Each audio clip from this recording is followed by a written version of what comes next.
Hello guys, দেখো আজকে আমি এসেছি মাটিয়ারি।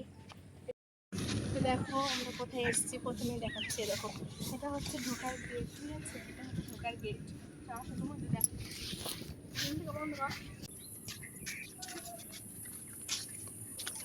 কোনোদিন আসি। দেখো এদিকটা ওরা অনেক অনেক কিছু আছে, এত বছর ধরে আসছি, এখনো আমি মানে এই জায়গাটা ভালো করে ঘুরি।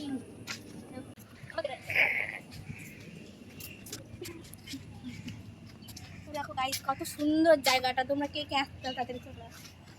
তো এখানে অনেক দেখো এদিকে দেখো একটা শিবলিঙ্গ আছে। আমি একটু প্রণাম করে নিতে হবে। ওই দেখো আমরা দুটো গাড়ি নিয়ে এসেছি, দেখেছো? তো দুটোই কিন্তু আমাদের গাড়ি। ও বসে আছে, একটা ও চালিয়েছে, একটা আমি, দুটোই আমাদের গাড়ি। বন্ধ